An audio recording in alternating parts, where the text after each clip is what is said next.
Assalamualaikum warahmatullahi wabarakatuh. Bismillahirrahmanirrahim. Alhamdulillahi rabbil alamin. Wassalatu wassalamu ala sayyidina Muhammadin wa ala alihi wa sahbihi ajma'in. Amma ba'du, faqad qala al-imamul muallifu rahimahullah wa nafa'ana bihi wa bi barakati ulumih wa ghafara lahu wa li masyaikhihi wa li masyaikhina amin. Wa rawa Amr ibn Maimun an Ibni Mas'udin radhiyallahu anhu qala, telah meriwayatkan oleh Amr bin Maimun daripada sahabat Nabi Ibnu Mas'ud radhiyallahu anhu qala, berkata Ibnu Mas'ud, bainama Rasulullah sallallahu alaihi wasallam yusalli indal baiti, bainama di antara waktu adapun Rasulullah sallallahu alaihi wasallam yusalli, yaitu sedang solat oleh Nabi indal baiti, di sisi Baitullah. Sudah ketemu semua.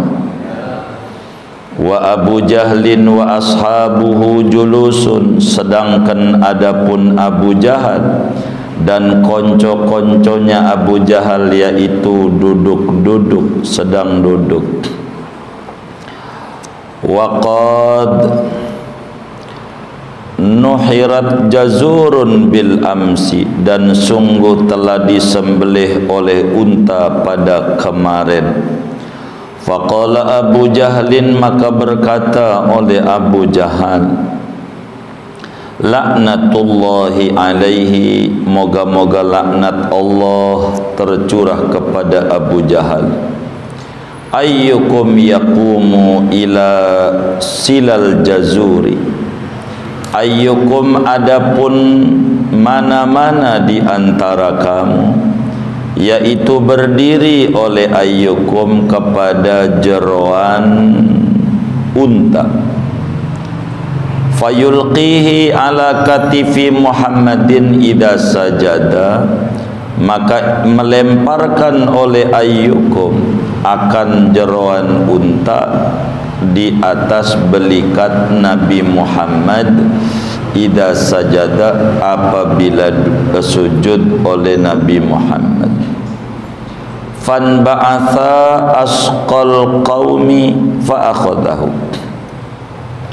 maka bangkitlah oleh orang yang paling celakanya kaum, fa akhadahu, maka mengambil oleh asqal qaum akan jeroan unta.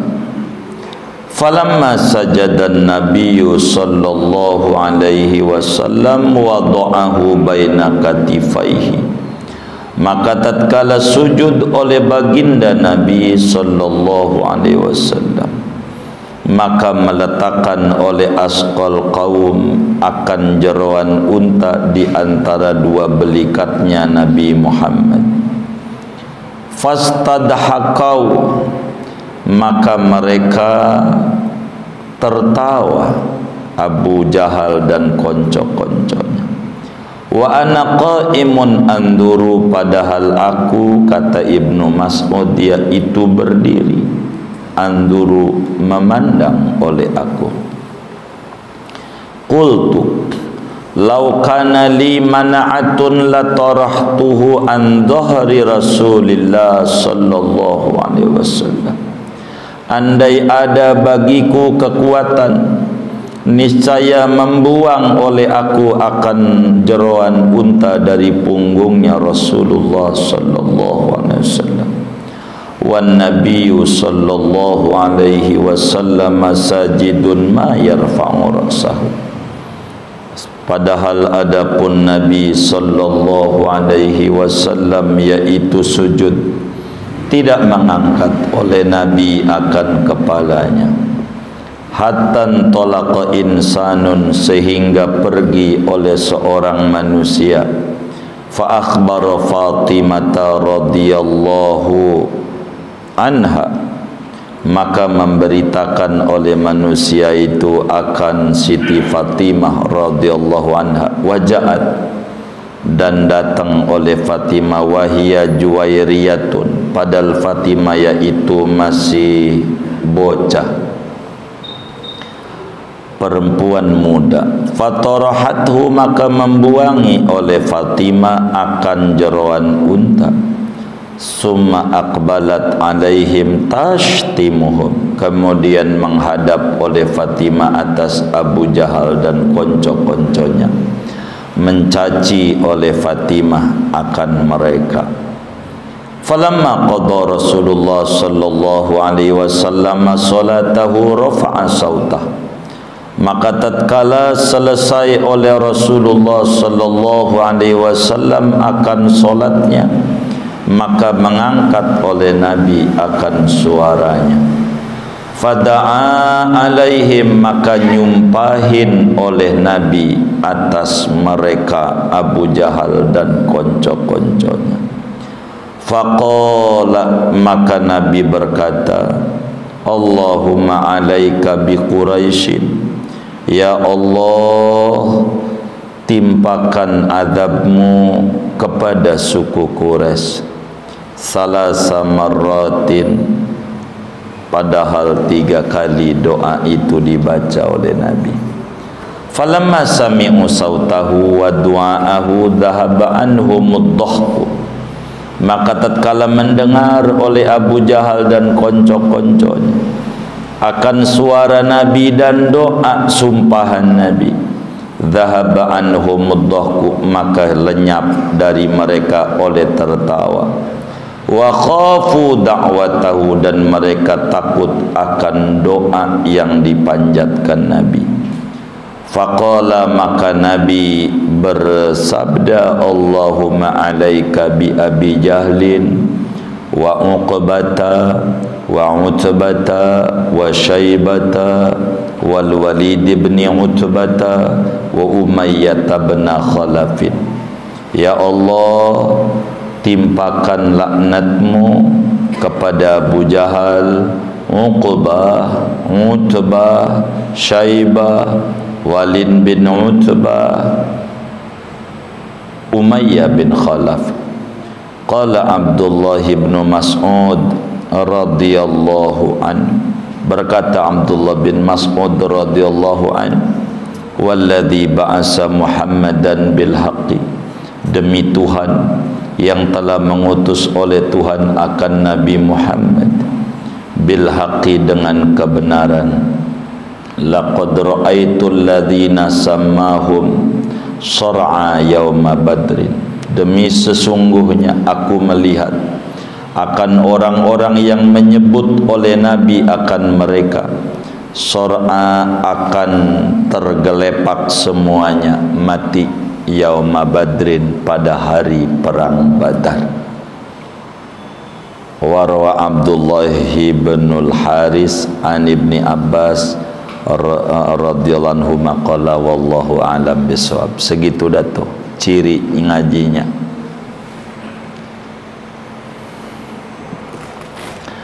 Saudara-saudara sekalian yang mulia, malam hari ini kajian hadis kita masih membahas tentang pentingnya sabar menghadapi cobaan dan kesulitan hidup.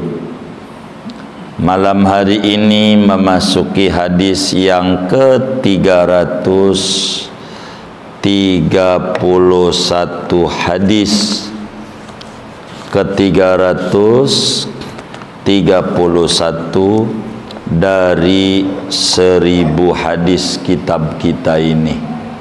Jadi masih 600-an hadis. Mudah-mudahan pertemuan mendatang khatam. Begitu. Hadis ke-331.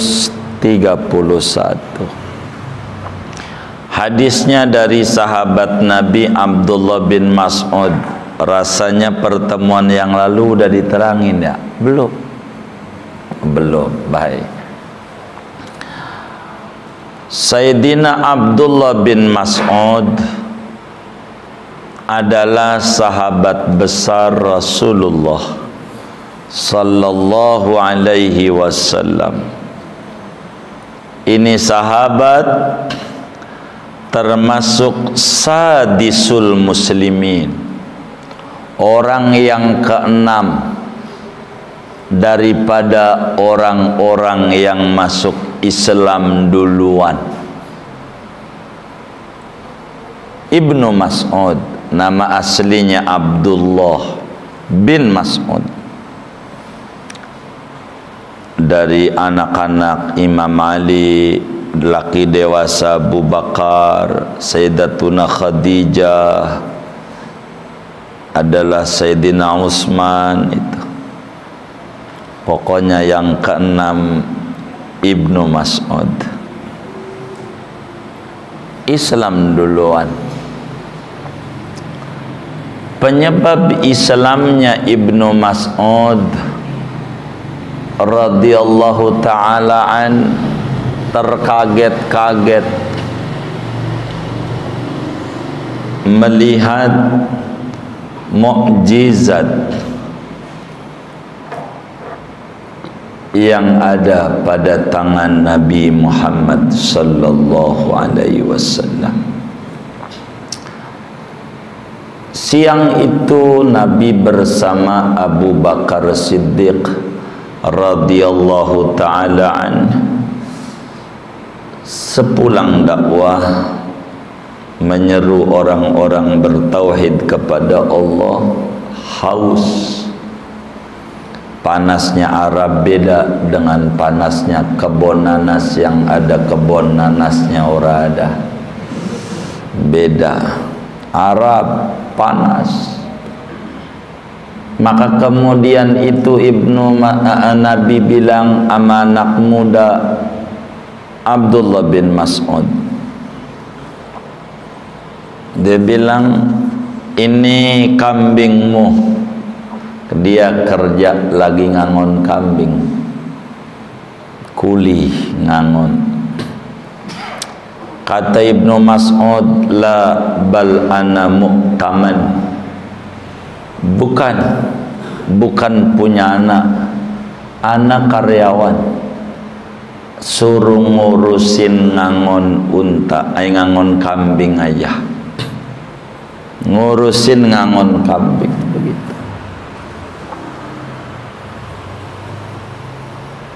Boleh saya minta susunya? Orang Arab tuh langsung meres susu kambing. Kata Ibnu Mas'ud, masalahnya saya karyawan, bukan punya saya. Izin nama bos-bos nggak ada kan kebun. Begitu. Peres saja biasa orang Arab tuh kalau aus dari kambing. Kalau di kita model begitu nggak adat. Tapi kalau aus minum dari bekas jelupang kebo, ada di sawah. Aus, rumah jauh, mau dari mana minum? Dari ya jelupang kebo aja dia minum. Dulu ada begitu nggak kira-kira? Kan kayak kampung baru tuh kira-kira dulunya sawah ya. Kalau kebun nanas ini mau nggak ya? Oh sawah juga ada. Oh sawah. Oh sawah. Kan di belakang rumah ada kebo ya. Begitu. Kalau di Arab kan nggak ada. Begitu. Kebo tuh nggak ada di Arab. Adanya di kita doang. Makanya karyawan-karyawan Indonesia TKI itu kalau diomelin nama bos sama majikannya, dibilang orang Arab sekata-katanya inta kalab, anjing lobi. Dibalasnya inta jamus sama majikan. Dia kagak ngerti jamus itu apa. Kalau ngerti marah juga. Kebo lo begitu. Kan nggak ngerti, nggak ada kebo di Arab. Sapi ada. Itu juga baru. Kalau unta ya, sapi baru. Waktu turun surat Al-Baqarah tuh bingung orang Arab, apa itu Baqarah? Tapi Yahudi paham. Tapi kita bukan kajian tafsir, jadi tidak ke sana. Kata Ibnu Mas'ud, bukan punya saya. Ada enggak kambing majir? Apa tuh ya majir ya? Kagak beranak, susah, masih susunya kempes. Ada gitu. Ada, kata Ibnu Mas'ud itu. Ada. Kata dia, ada. Boleh saya pinjam? Kan nggak ada susunya. Jadi ibarat handphone mati, boleh saya pinjam? Ya kan boleh, nggak ngurangin pulsa ya kan. Handphone mati boleh. Maka kemudian diusap itu kambing oleh tangan mulianya Habibunal Mustafa sallallahu alaihi wasallam. Diusap tuh susu yang tadinya kagak ada, dipegang Nabi, melentar, gede susunya, banyak air susu kambing, banyak. Kaget dia, lo bisa diperes sama Nabi, lumayan dapat setengah ember. Lalu Nabi kasih minum Abu Bakar, lalu Nabi kasih minum Ibnu Mas'ud juga minum, dan susu itu lain rasanya, jauh lebih nikmat. Tidak pernah meminum susu kambing senikmat itu Ibnu Mas'ud. Maka Nabi belakangan, itulah peraturan agama, saqil qaumi akhiruhum, yang tukang ngasih makan belakangan. Itu adab Islam. Kalau kita jadi panitia mau bagi ke buli, belakangan. Tuh mah duluan ngumpetin 4 nampan. Ada nggak yang kayak begitu? Yang mana orangnya? Ini nggak mengikuti akhlak Rasulullah sallallahu alaihi wasallam. Yang ngasih makan belakangan. Saqil qaumi, yang ngasih minum orang-orang akhiruhum, belakangan. Begitu.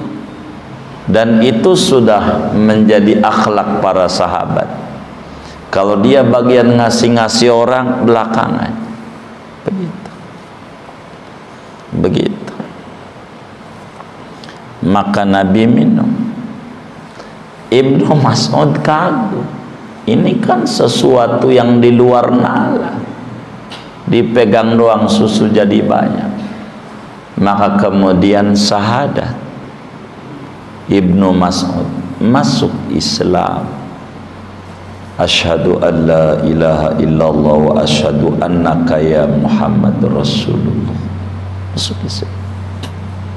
Itulah sejarah masuk Islamnya Abdullah bin Mas'ud radhiyallahu ta'ala anhu. Ibnu Mas'ud ini kakinya kecil separuh, kakinya, kalau tidak khilaf sayanya kaki kanan, takut salah, jadi salah satu kakinya kecil. Begitu, bisa dilihat dalam Usdul Ghabah atau Sofwatus Sofah atau dalam kitab Hayatus Salihin. Banyaklah ulama yang mengarang tentang sejarah hidup para sahabat. Kakinya kecil Ibnu Mas'ud, jadi rada pincang begitu, jadi enggak normal, separuh kecil, jadi yang sebelah kecil, rada pincang begitu. Maka Ibnu Mas'ud itu demen ngaji. Nabi lihat, walaupun kekurangan fisik, tapi memiliki daya akal cerdas.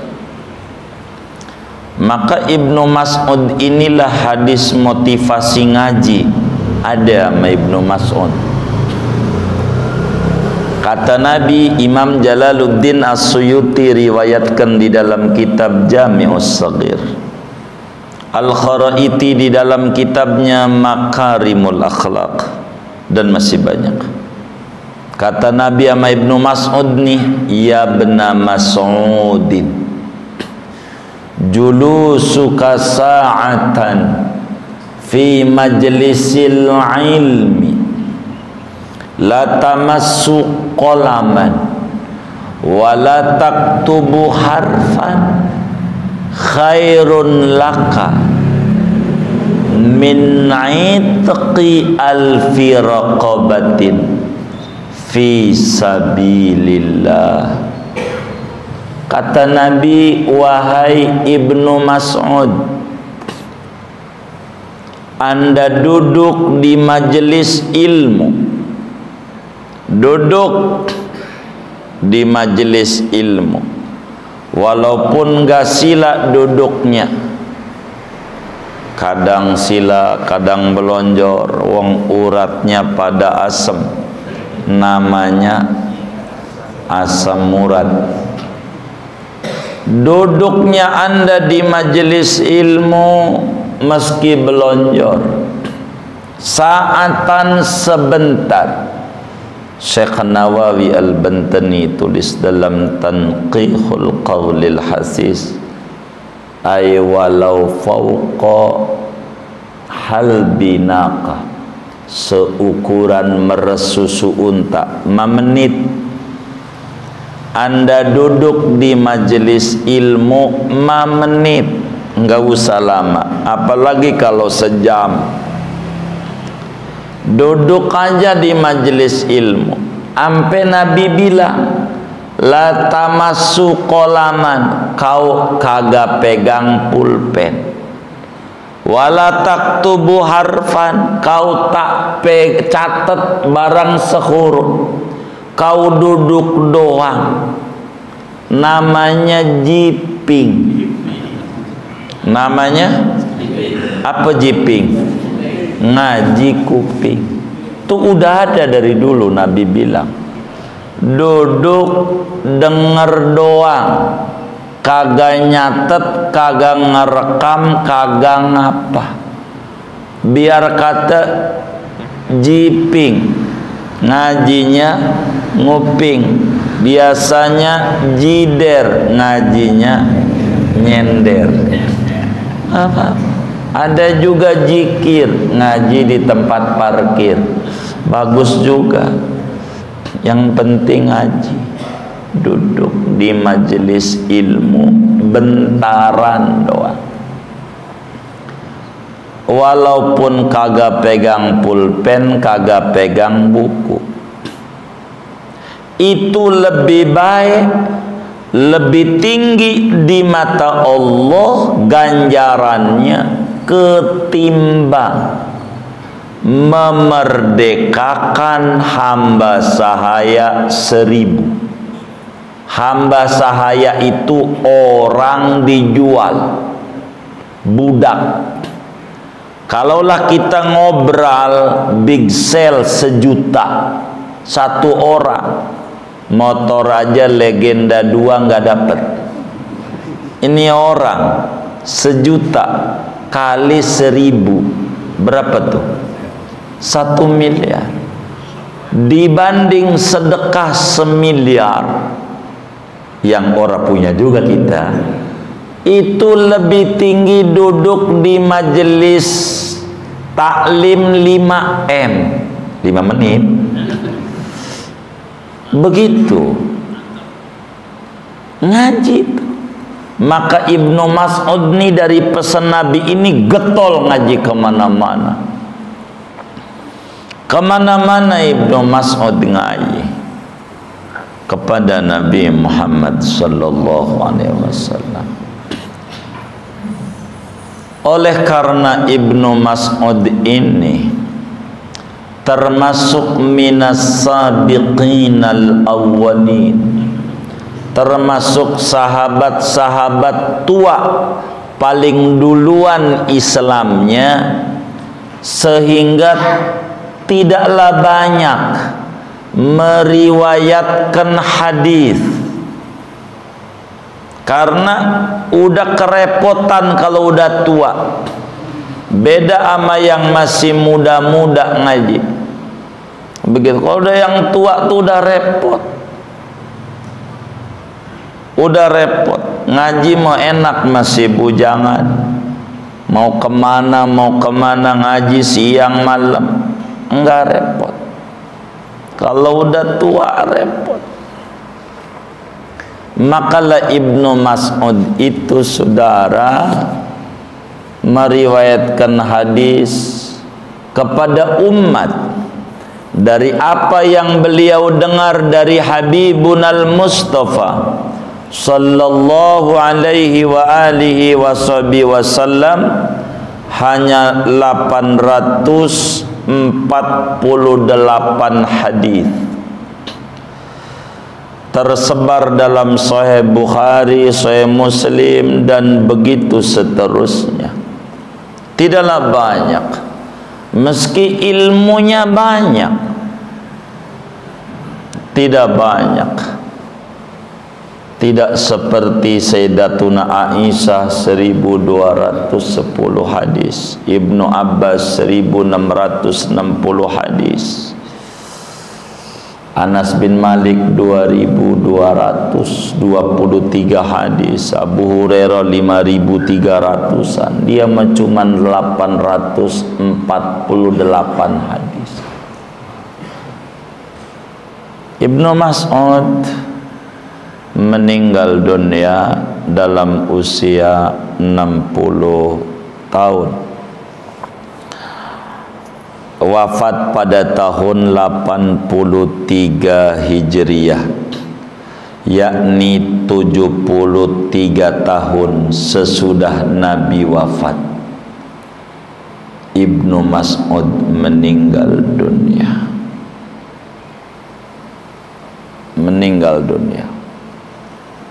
Meninggal. Makamnya di Baqi'. Baqi' itu tanah kusirnya Madinah, 200 meter dari Masjid Nabawi. Yang di Baqi' itu ada 10.000 sahabat Nabi yang dimakamkan di Baqi'. Yang terbesar Sayyidina Utsman bin Affan, Utsman bin Mad'un, Ibnu Mas'ud yang hadisnya mau kita bedah, Sayyidina Abbas, istri-istri Rasulullah di luar Siti Khadijah dan Siti Maimunah kalau tidak salah ya, di Wadi Sarab, Amadi Ma'la, semuanya istri Nabi di Baqi'. Ibnu Mas'ud. Maka ziarah ke Baqi', ziarahlah ke Ibnu Mas'ud. Makamnya tidak jauh daripada makam Utsman bin Mad'un, bloknya. Di Baqi' itu di blok-blok dalamnya itu ada bloknya Sayyidina Ibrahim, putranya Rasulullah. Itu seblok dengan kakak-kakaknya. Bloknya istri Rasulullah sebelah sono. Begitu. Ibnu Mas'ud ini pada blok tak jauh daripada Sayyidina Utsman bin Mad'un, saudara sesusunya Rasulullah, pertama sahabat Mekah Muhajirin yang wafat di Madinah, Utsman bin Mad'un. Itu begitu. Maka saudara sekalian, Ibnu Mas'ud 848 hadis yang disampaikan kepada umat. Apa yang beliau dengar dari pada kalamnya Habibunal Mustafa sallallahu alaihi wasallam. Malam hari ini biar kita janji ngaji sampai jam 9 karena terakhir, jadi malam ini ngaji sampai jam 1. Kita kelarin ngaji di sini. Kalau enggak kita ngaji Ibnu Mas'ud doang ini. Dari 848 hadis, salah satunya Ibnu Mas'ud menyampaikan hadis kepada kita. Kata beliau, bainama Rasulullah sallallahu alaihi wasallam yusalli indal baiti. Kata Ibnu Mas'ud radhiyallahu ta'ala an wa an jami'is sahabati ajma'in, satu hari Habibunal Mustafa Rasulullah sallallahu alaihi wasallam waktu di awal-awal di Mekah, awal-awal kerasulan, Nabi sholat di dekat Baitullah. Nabi sedang sholat. Jadi sebelum Isra Mi'raj itu enggak ada sholat 5 waktu dhuhur asar, tapi Nabi sholat pagi sore. Sejarahnya begitu. 2 rakaat sore, 2 rakaat sholatnya Nabi. Jadi Nabi sholat di Baitullah, di Ka'bah. Kata Ibnu Mas'ud, waktu itu Abu Jahal, Utbah, Umayyah bin Khalaf, Walid bin Utbah, Syaibah, Uqbah, ini tokoh-tokoh Quraisy dari Bani Makhzum, bahasa kita orang Arab asli ini, itu lagi pada kongko-kongko di Baitullah. Biasa namanya kongres, kongko-kongko ora beres. Dia ngobrol aja di samping Baitullah. Nabi masuk masjid, Nabi sholat.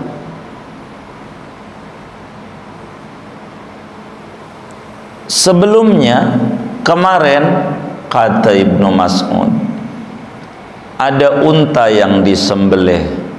Orang Arab dulu-dulu jeroan tuh kagak dimakan, buang. Begitu jeroan tuh. Yang ngajarin jeroan tuh enak orang Indonesia. Di Yaman aja begitu, nggak ada yang kayak begitu dimakan, buang.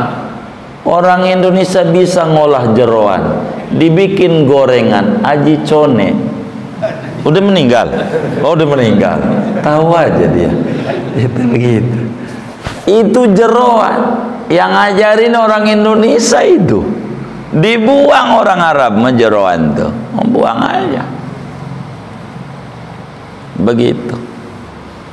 Jadi Abu Jahal waktu Rasulullah sallallahu alaihi wasallam sedang sholat ngomong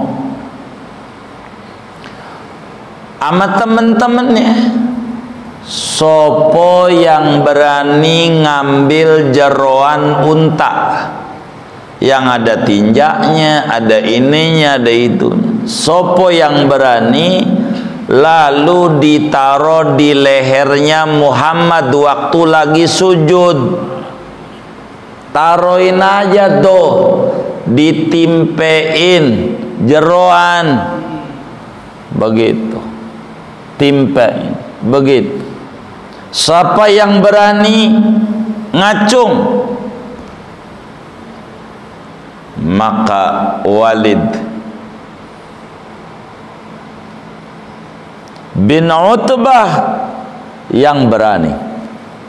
Kata Abu Jahal. Abu Jahal ini nama aslinya Amr bin Hisham. Nama aslinya Abu Jahal tuh Amr bin Hisham. Dulu panggilannya Abul Hakam. Dulunya Panggilan Abu Jahal itu Abul Hakam. Apa artinya Abul Hakam? Orang yang paling inteleknya orang. Kalau mau memutuskan hukum mesti dia. Saking cerdas, jeli di dalam memberikan keputusan. Abu Jahal itu bukan tua, muda. Umurnya baru 18-an, tapi yang tua-tua nurut sama dia. Saking cerdasnya Abu Jahal, nurut sama dia, cerdas. Kelihatannya si orangnya biasa-biasa aja, tapi bisa nyuruh yang tua-tua itu. Lu bilang sama si Anud tuh, tambah aja, jangan 2 kali, 3 kayak. Jangan dicatat, orang jadi curiga saya. Tuh Abu Jahal tuh begitu, cerdasnya luar biasa, pinter, maka disebutlah Abul Hakam. Saking jagonya dalam mutusin hukum tuh. Dan kalau dia udah ngomong, semua diem setuju, saking cakepnya.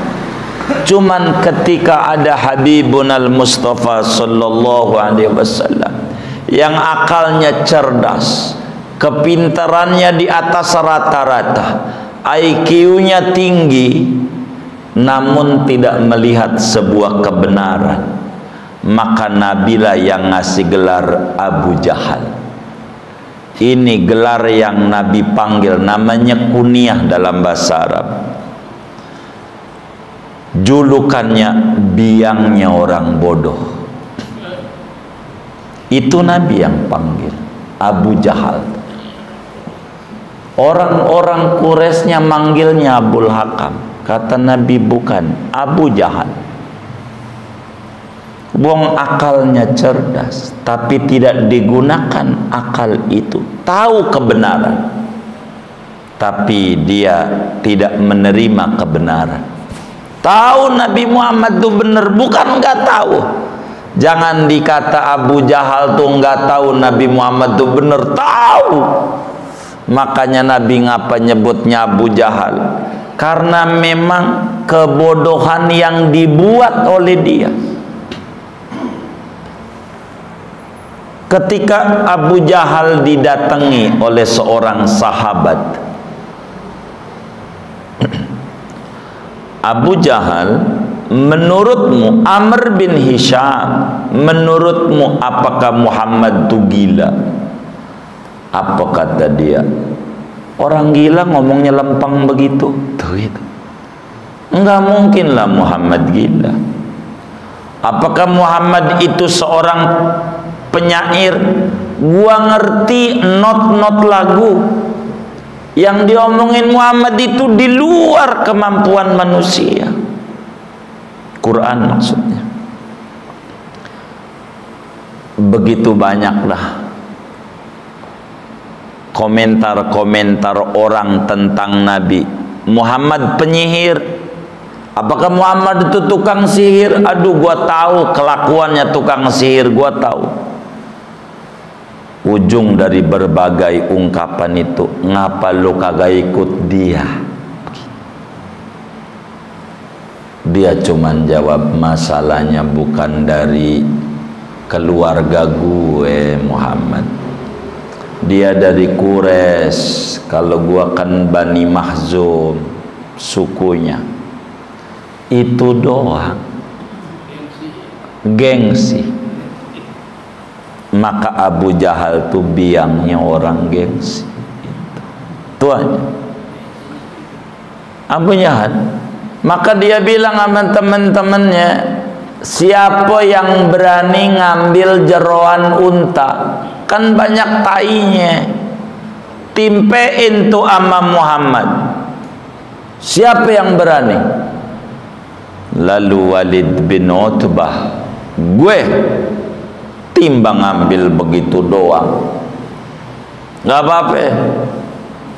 Maka kemudian waktu baginda Rasul sallallahu alaihi wa alihi wasallam sedang sujud, dikalungin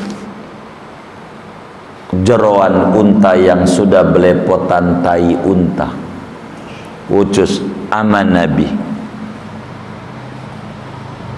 Tuh, zaman dulu ibadah tuh susah kayak begitu.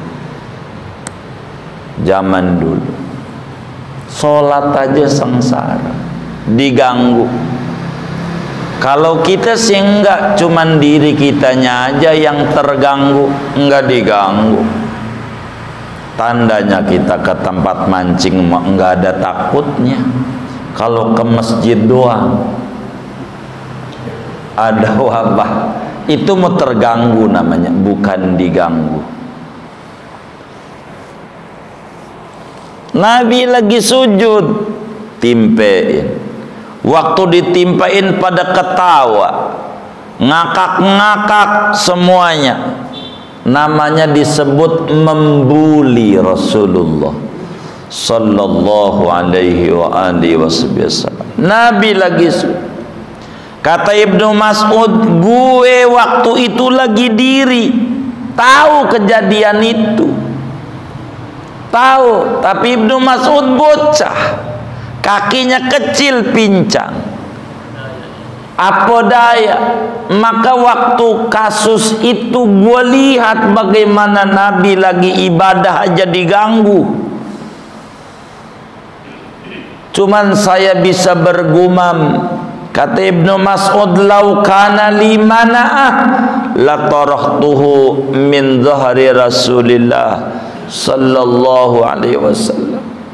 Andai saya punya kemampuan, saya jagoan bisa beksi aja dah, walaupun nggak cingkrik gitu.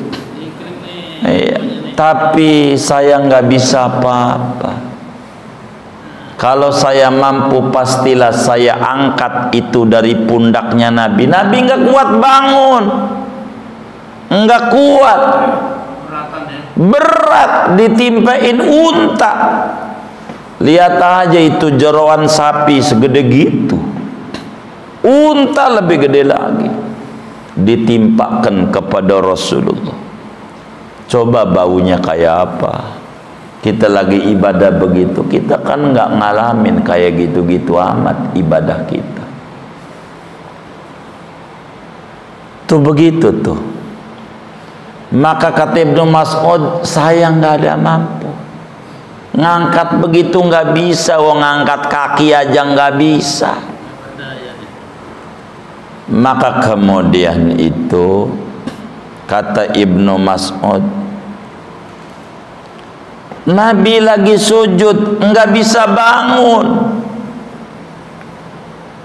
karena ditimpa daripada jeroan unta. Sampailah ada seorang sahabat lihat itu, nggak berani di awal-awal Islam. Dia pergi ke rumahnya Sayyidah Fatimah Az-Zahra radhiyallahu ta'ala anha. Dia bilangin, Neng, ono babakmu lagi sujud ditimpa jeroan unta. Fatimah masih bocah, Juwairiyah, jariyatun tu gadis dewasa, tapi Juwairiyah gadis bocah, masih bocah. Lalu Siti Fatimah melihat abahnya lagilah sujud ditimpain daripada kotoran daleman jeroan unta. Itu bocah melihat baba digituin, Allah kasih tenaga kuat tuh ngangkat dari pundaknya Nabi besar Muhammad sallallahu alaihi wasallam. Siti Fatimah lah yang ngangkat. Lalu Siti Fatimah sambil ngomel-ngomel, kurang ajar, beraninya sama orang yang lagi sholat, kurang ajar ente pade, ya, mencaci maki Abu Jahal, Utbah dan konco-konconya. Diangkat, dibuang. Ketika Habibunal Mustafa sallallahu alaihi wasallam udah selesai daripada solat, salamlah Nabi, assalamualaikum warahmatullahi, assalamualaikum warahmatullahi. Lalu kemudian Nabi berdoa dengan suara yang lantang, kencang. Doanya nyumpain, ya Allah laknatin tu Abu Jahal dan konco-konconya. Nabi absen atu-atu yang mengganggu Nabi lagi solat.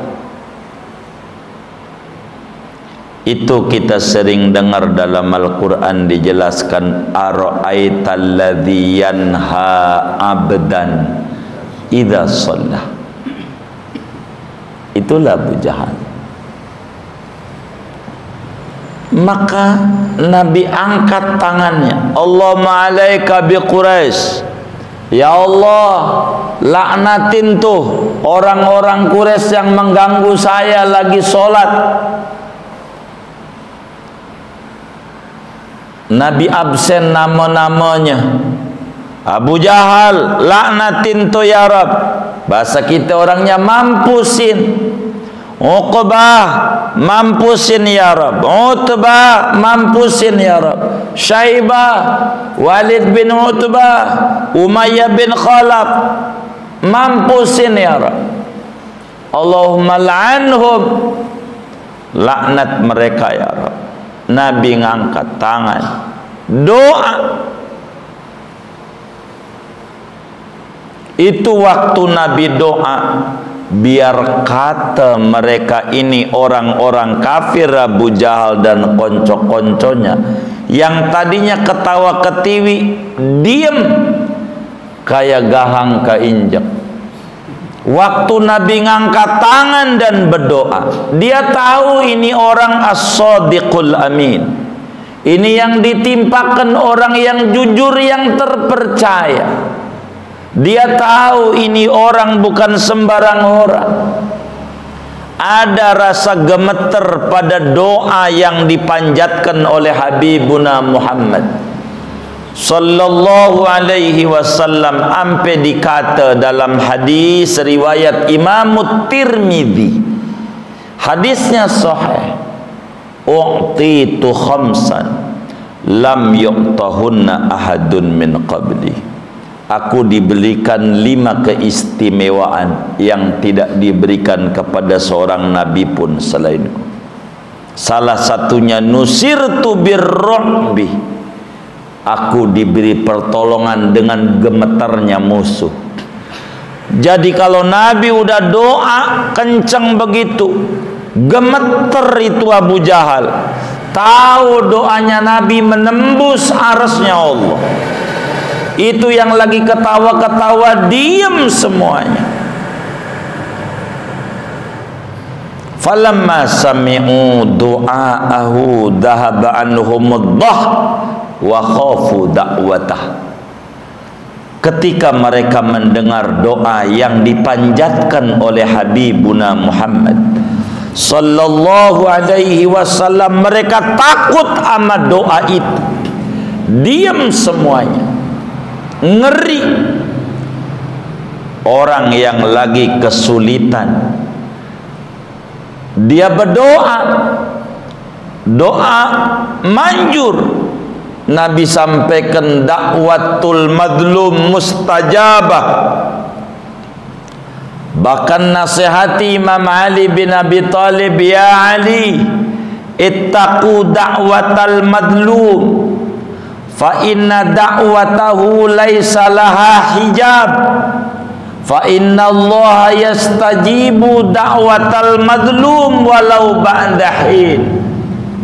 Ali, awas, ngati-ngati daripada doanya yang dipanjatkan orang teraniaya. Sebab tidak ada dinding penghalang antara arsy Allah dan doa si teraniaya. dia pasti diterima sama Allah. Walaupun sesudah setahun, mesti doa itu bakalan nimpa sama orang yang zalim. Begitu saudara. Dan banyak itu Nabi sebutkan bagaimana doanya orang teraniaya. Maka Rasulullah sallallahu alaihi wasallam teraniaya lagi dia salat, ditimpakan jeroan unta, tangannya diangkat, ya Rabb, mampusin Abu Jahal dan konco-konconya. Ibnu Mas'ud dengar itu doa dengan dua telinganya. Kata Ibnu Mas'ud, demi Allah yang Nabi Muhammad diutus membawa kebenaran, orang yang disebut oleh Nabi namanya atu peratu waktu itu ketika meletus perang Badar tahun kedua Hijriah, tidak ada satupun yang hidup, mampus semuanya, mati. Dan Abu Jahal kalau mau didongengin, matinya di tangan Ibnu Mas'ud yang pincang ini. Ibnu Mas'ud lah yang menggorok dan membelah pala dan badannya Abu Jahal. Kalau kita bercerita peristiwa perang Badar yang meletus tanggal 17 Ramadan tahun kedua Hijriah itu, kata Ibnu Mas'ud, muanya mati tuh. Yang bagaimana dia menzalimi Rasulullah, mati waktu perang Badar. Kagak ada atupun yang hidup. Benar-benar doa Nabi menembus arsy-Nya Allah. Tuh begitu, saudara. Maka hidup kudu sabar. Nabi bagaimana lagi sholat diganggu kayak begitu, Nabi sabar. Kekuatan yang ada adalah doa. Kayak kita ngalamin kesulitan kayak model begini, tak berdaya kita, doa. Jangan nggak doa. Silakan doa.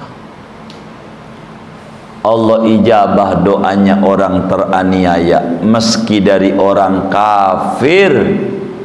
Allah ijabah doanya. Kalau orang terzalimi, tak boleh kita mendolimi orang. Itu begitu. Hadis ini saudara ditulis oleh Imam Abu Laits As-Samarqandi pada babus sabri alal bala wasyiddah, bab tentang hadis menerangkan pentingnya sabar menghadapi ujian dan kesulitan hidup. Maka berdoa tidak menghalangi kesabaran. Berdoa boleh dalam kita mengalami kesulitan. Apakah orang doa itu tidak disebut sabar? Masih sabar. Tandanya Imam Abu Laits menuliskan doa ini ketika Nabi terzalimi, dalam kesulitan hidup Nabi, berdoa Nabi, dan itu tidak salah. Bila kita mengalami sulit hidup, jangan sungkan untuk doa, minta sama Allah. Jangan enggak minta sama Allah. Allah dengar. Bila hamba tangannya diangkat, Allah malu, diturunkan tanpa diijabah.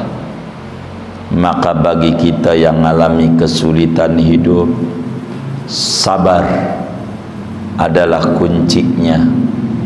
Dengan cara terus berdoa, memohon, merintih kepada Allah, yakini tidak ada gembok yang enggak ada kuncinya. Di mana ada gembok, pasti ada kuncinya. Di mana ada kesulitan, pasti ada solusinya. Kita minta sama Allah, bila kita mengalami kesulitan hidup, jangan berhenti kita untuk merintih, memohon, meminta kepada Allah Subhanahu wa ta'ala. Boleh kayak begini, boleh kayak begitu, karena udah kelewatan. Meski Nabi rahmatan lil alamin, sholat masalahnya nggak main-main. Kalau sholat, kalau ngeganggu jangan lagi begini, jangan ngeganggu orang ibadah, itu bahaya. Abu Jahal dan konco-konconya tewas perang Badar, mati banyak waktu perang Badar. Kaum muslimin yang mati 14, 8 daripada muslim Ansor, 6 daripada muslim Muhajirin. Sementara orang kafir ratusan, di antaranya pembesar-pembesar inilah mati. Abu Sufyan kala itu nggak ada, maka nggak mati waktu ini. Abu Sufyan nggak menimpa Nabi lagi sholat. Yang menimpa Nabi lagi sholat semuanya mati waktu perang Badar. Kesimpulan hadis ini,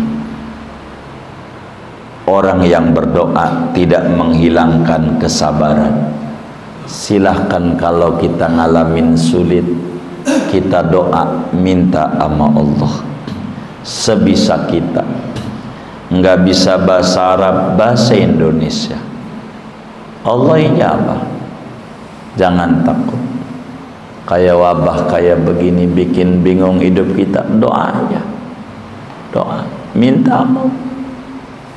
Yakin, aku yakin tadinya pandemi bakal berubah menjadi endemi. Beneran, moga tidak berubah menjadi plandemi. Begitu. Segini aja dah ngaji kita. Wallahu a'lam bishawab.